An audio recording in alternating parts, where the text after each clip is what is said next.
C'est de l'Éternel que cela est venu, c'est un prodige à nos yeux.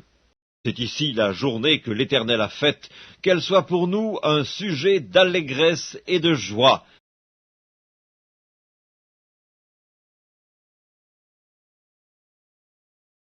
Ne faites rien par esprit de parti ou par vaine gloire, mais que l'humilité vous fasse regarder les autres comme étant au-dessus de vous-même.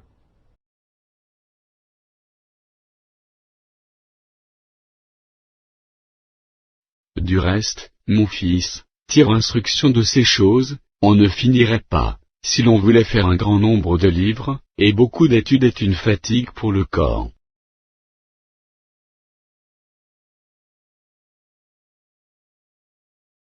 C'est par la foi que Moïse, devenu grand, refusa d'être appelé fils de la fille de Pharaon, aimant mieux être maltraité avec le peuple de Dieu que d'avoir pour un temps la jouissance du péché.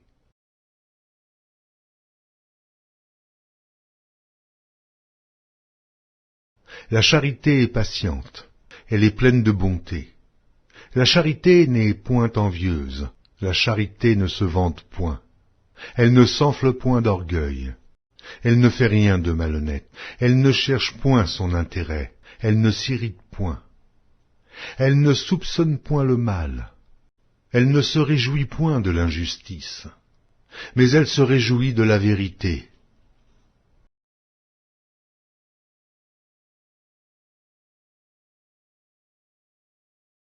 Si tu obéis à la voix de l'Éternel, ton Dieu, en observant et en mettant en pratique tous ces commandements que je te prescris aujourd'hui, l'Éternel, ton Dieu, te donnera la supériorité sur toutes les nations de la terre.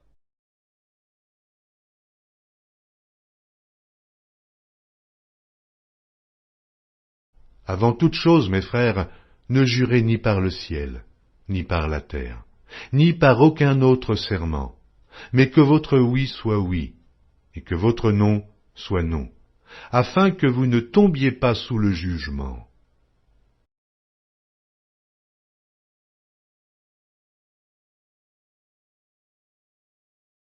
Il n'y a de salut en aucun autre, car il n'y a sous le ciel aucun autre nom qui ait été donné parmi les hommes, par lequel nous devions être sauvés.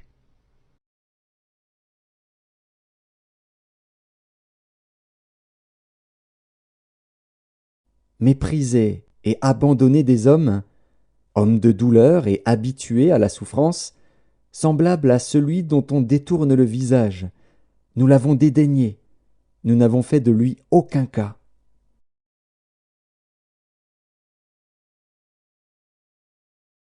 Sachez-le bien, si le maître de la maison savait à quelle veille de la nuit le voleur doit venir, il veillerait et ne laisserait pas percer sa maison. C'est pourquoi, vous aussi, tenez-vous prêts, car le Fils de l'homme viendra à l'heure où vous n'y penserez pas.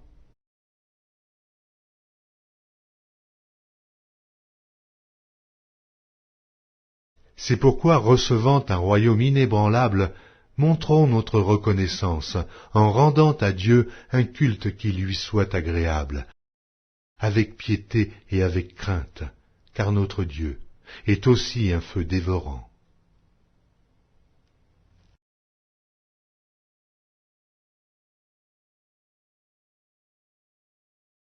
Que dirons-nous donc à l'égard de ces choses? Si Dieu est pour nous, qui sera contre nous? Lui qui n'a point épargné son propre Fils, mais qui l'a livré pour nous, comment ne nous donnera-t-il pas aussi toutes choses avec lui?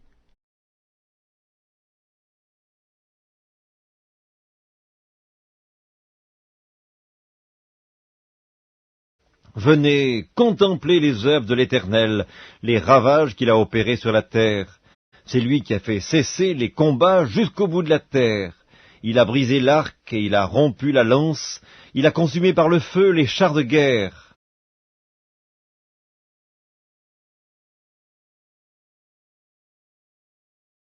Bien-aimés, n'ajoutez pas foi à tout esprit, mais éprouvez les esprits pour savoir s'ils sont de Dieu. Car plusieurs faux prophètes sont venus dans le monde.